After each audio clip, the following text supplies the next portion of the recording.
அன்பு தமிழ் நெஞ்சங்களுக்கு ஆஸ்ட்ரோ தமிழ் மகளின் இனிய வணக்கங்கள். இன்றைய பதிவில் தனுசு ராசியில் பிறந்த நண்பர்களை தவறுகள் குறையும், தவிப்புகள் சரியாகும்.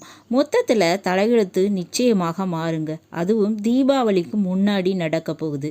வரப்போகின்ற தீபாவளிக்கு முன்னாடி நடக்க போகின்ற கிரகங்களினுடைய மாற்றத்தாலும் வக்ரத்தாலும் அதிசாரத்தாலும் தொடர்புகளாலும் உங்கள் வாழ்க்கையில் நடைபெற போகும் மிக முக்கியமான பலன்கள் குறித்து தான் இன்றைய பதிவில் பார்க்க போகிறோம். பதிவினை முழுமையாக பாருங்கள். பதிவு பிடிச்சிருந்தால் லைக் பண்ணி கமெண்ட் பண்ணி மற்ற நண்பர்கள் உறவினர்கள் பயன்பெற அவங்களுக்கும் ஷேர் பண்ண மறந்துடாதீங்க. இதுவரை நம்முடைய ஆஸ்ட்ரோ தமிழ் மகள் சேனலை சப்ஸ்கிரைப் பண்ணாத நண்பர்கள் சப்ஸ்கிரைப் பண்ணி கூடவே தெரிகிற பெல்லைக்கான கிளிக் பண்ணி ஆல் ஆப்ஷன்ஸ் வந்து செலக்ட் பண்ணி வச்சுக்கோங்க. தனுசு ராசியில் பிறந்த நண்பர்களை 12 ராசிகளில் மிக முக்கியமானதும் ஒரு நல்ல விஷயமானதும் ஒரு அதிசயமானதும் கூட உங்கள் ராசியை சொல்லலாமுங்க. காரணம் என்னென்னா, எந்த ஒரு மத கோட்பாட்டில் பிறந்தாலும் அந்த மத கோட்பாட்டினை முழுமையாக கடைபிடிக்கக்கூடியவங்க, தெய்வ வழிபாடுகளில் முழுமையாக ஈடுபடக்கூடியவங்க, மிக முக்கியமாக தான தர்ம சேவை காரியங்களில் ஈடுபடக்கூடியவங்க, பொறுப்புகள்லையும் கடமைகள்லையும் கண்ணும் கருத்தமாக இருக்கக்கூடியவங்க நீங்கள். அதனாலேயே உங்களுக்கு சமுதாய உறவுகள் மத்தியில் கௌரவம் பேர் புகழ் நிச்சயமாக உண்டு. மிக முக்கியமாக தெய்வங்களினுடைய அனுக்கிரகங்கள் அப்படின்றது உங்களுக்கு இருக்குங்க. அப்போ இப்பிறவியிலும் சரி மறுபிறவியிலும் சரி உங்களுக்கு தெய்வீக அருள் எப்பவும் உண்டு. தெய்வீக அம்சத்தோடு பிறந்தவங்க நீங்கள். உங்களுக்கு தெய்வங்கள் அதிகமாக வணங்கக்கூடிய மாதம்னா அது புரட்டாசி மாதம். அடுத்ததாக வரக்கூடியது ஐப்பசி மாதம். இந்த ஐப்பசி மாதத்தில் தான் தீபாவளி வருங்க. இந்த தீபாவளிக்கு முன்னதாக உங்களுக்கு கிடைக்க போகின்ற பலன், அதில் முதல் பலனாக பார்த்தோம்னா இந்த குரு பகவான் உங்களுடைய ராசி அதிபதி மிதுன ராசியிலிருந்து அக்டோபர் மாதம் 18ஆம் தேதி கடகராசிக்கு பயிற்சி அடைகிறாரு, உச்சமும் அடைகிறார். 8ஆம் வீட்டில் உச்சம் அடைகிறதால தனுசு ராசியில் பிறந்த பெண்களுக்கு முதல்ல திருமண பாக்கியம் கிடைக்குங்க. கணவனால் ஏற்பட்ட பிரச்சனைகள் சரியாகும்.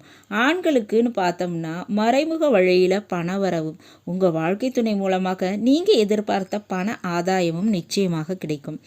உங்களுடைய கணவன் அல்லது உங்கள் மனைவி உங்கள் பேச்சினை கேட்க மாட்டாங்களா என நீங்கள் தவிப்பீங்க இல்லையா? அந்த தவிப்பு இப்போ நிறைவேறும்.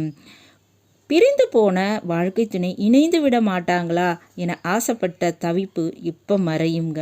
8ஆம் வீட்டில் ராசி அதிபதி இருக்கிறதால கணவன் மனைவி இடையே இருந்த கருத்து வேறுபாடுகள், மன வருத்தங்கள் இதெல்லாம் நீங்கக்கூடிய ஒரு சரியான நேரமாக இது இருக்குங்க. அதுபோல் நிச்சயமாக ஆயுள் காப்பாற்றப்படும். தவறான பழக்க வழக்கங்கள், தவறான சேர்க்கை இவற்றின் மூலமாக உடல் நலத்தில் பாதிப்பு அடைகிறது. அது உயிருக்கே பிரச்சனையாக இருந்தால் கூட இப்போ அந்த ஆயுளானது தப்பிக்கும். மிக முக்கியமாக சனி பகவான் 4ஆம் வீடான மீன ராசியில் வக்ர நிலையில் இருக்கார். அப்போ கல்வியில் ஏற்பட்ட தடை நீங்கும். கல்வியில் உள்ள பிரச்சனைகள் சரியாயிடுங்க. வீடு சம்பந்தப்பட்ட பிரச்சனையில் அந்த பிரச்சனைகள் சரியாகும். மேலும் 8ஆம் வீடான கடகராசியில் குரு பகவான் இருக்கார். அவருடைய 9ஆம் பார்வை இந்த வக்ர சனிக்கு கிடைக்குதுங்க. அப்போ 4ஆம் வீட்டில் சனி பகவான் வக்ரம் அடைவது, அவருக்கு உச்ச குருவோட பார்வை கிடைக்கிறது. அந்த குரு உங்கள் ராசி அதிபதியாக இருக்கிறதால தீபாவளிக்கு முன்னாடியே வீடு மனை வண்டி வாகனம் படிப்பு சம்பந்தப்பட்ட விஷயங்கள் மற்றும் தாய் மற்றும் தாய் வழி உறவுகள் மட்டும் இல்லைங்க, கற்பு மானம் இது சம்பந்தப்பட்ட எந்த விதமான தவிப்புகளும் தவறுகளும் இருந்துச்சுன்னா அது சரியாகுங்க. அது குரு பகவானினுடைய திருவருளால் உங்களுக்கு சரியாயிடும், மீண்டும் உங்களுக்கு கிடைக்கும். ஓகேங்களா? பெண் குழந்தைகளுக்கு பூப்படைவது, சடங்கு சம்பிரதாயங்கள் செய்கிறது, இதுக்கு வாய்ப்புகள் அதிகங்க. இதே போல் 3ஆம் வீட்டில் இருக்கக்கூடிய ராகு முயற்சிகளில் வெற்றியை நிச்சயமாக கொடுப்பார். செவ்வாய் பகவான் அக்டோபர் மாதம் விருச்சக ராசிக்கு வர்றாருங்க. உங்கள் ராசிக்கு 12ஆம் வீட்டுக்கு உரியவர் 12ல் ஆட்சி அடைவார். அப்போ அந்த செவ்வாய் பகவான் உங்களுக்கு 5ஆம் வீட்டுக்கு உரியவர், அதாவது மேஷ ராசியினதே அதிபதி என்பதால் பிள்ளைகளுக்கு நிறைவேற்ற வேண்டிய நீங்கள் நினைச்ச காரியங்கள் கைகூடி வருங்க. பிள்ளைகள் வழியில் நீங்கள் என்ன ஆசைப்பட்டீங்களோ அதை நீங்கள் நிறைவேற்றுவீங்க. பிள்ளைகள் விஷயத்தில் எடுத்த முயற்சிகள் வெற்றி வரும். பிள்ளைகள் வழியில் ஒரு பயணம், விரய செலவு போன்றவை ஏற்பட்டாலும் உங்களுடைய கடமை நிச்சயமாக முடியுதுங்க. அடுத்ததாக கேதுவோடு இணைந்த சுக்கிர பகவான் தீபாவளிக்கு பிறகு கன்னி ராசியில் நீசமடைகிறாரு. உங்கள் தனுசு ராசிக்கு 6ஆம் வீட்டுக்குரியவர் 10ஆம் வீட்டில் நீசமடைவதால் நிச்சயமாக தொழில் ரீதியாக வாங்கிய கடன், வேலைக்காக வாங்கிய கடன், நோய் பிரச்சனைக்காக அதாவது மருத்துவ செலவுக்காக வாங்கிய கடன் குறையும், மறையுங்க. சூரிய பகவான் துளாராசியில் நீசமடைகிறாரு. அவர் உங்கள் தனுசுக்கு 9ஆம் வீட்டுக்கு உரியவர். அப்போ பெரிய பதவி அதிகாரத்தில் உள்ளவங்க, உங்களை விட வயதில் மூத்தவங்க, அனுபவத்தில் மூத்தவங்க கூட பதவி ஆதரவு எதிர்பார்த்து உங்களுக்காக காத்திருப்பாங்க, உங்கள் உதவியை எதிர்பார்ப்பாங்க. அவங்களுடைய பழக்க வழக்கங்கள் உங்களுக்கு கொஞ்சம் ஸ்ட்ராங்காகவே அமைஞ்சிடுங்க. அதனால் உங்க மூலமாக கிடைக்க வேண்டிய விஷயம் கிடைக்கும், நடக்கும். முக்கியமாக அரசு விஷயம் இப்போ நடந்துருங்க. அதாவது அரசு வழி ஆதாயம் கிடைக்கும். இந்த நேரத்தில் 8ஆம் வீட்டில் குரு பகவான் இருப்பதால் நீங்கள் வாழ்க்கையில் செய்த தவறுகள் அதை நீங்கள் திருத்திக் கொள்வது நல்லதுங்க.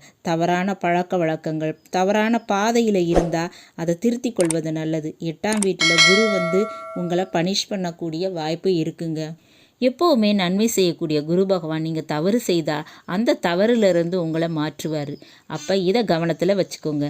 இந்த நேரத்தில் அரச மர வழிபாடு செய்கிறது நல்லது. அரச மரத்தடியில் அமைந்திருக்கக்கூடிய விநாயகரை 9 முறை வலம் செய்து வழிபாடு செய்யுங்க. உங்களுக்கு நிறைவேற வேண்டிய விஷயங்கள் நிறைவேறுங்க. உங்களுடைய முன்னோர்கள் தோஷம், பித்ரு தோஷம் இதெல்லாம் நீங்கி போகும். தீபாவளிக்கு முன்னதாக இந்த விஷயங்கள் எல்லாமே நிச்சயமாக நடக்குங்க. நல்லது நண்பர்களே, இன்றைய பதிவு உங்களுக்கு பிடிச்சிருக்குன்னு நினைக்கிறேன். பிடிச்சிருந்தால் லைக் பண்ணி, கமெண்ட் பண்ணி மற்ற நண்பர்கள், உறவினர்கள் பயன்பெற அவங்களுக்கும் ஷேர் பண்ண மறந்துடாதீங்க. இதுவரை நம்முடைய ஆஸ்ட்ரோ தமிழ் மகள் சேனலை சப்ஸ்கிரைப் பண்ணாத நண்பர்கள் சப்ஸ்கிரைப் பண்ணி கூடவே தெரிகிற பெல்லைக்கான கிளிக் பண்ணி ஆல் ஆப்ஷன்ஸும் செலக்ட் பண்ணி வச்சுக்கோங்க. மீண்டும் நல்லதொரு வாய்ப்பினில் உங்கள் அனைவரையும் சந்திக்கிறேன். அதுவரை ஆஸ்ட்ரோ தமிழ் மகளின் அன்பு கலந்த வணக்கங்கள். நன்றி.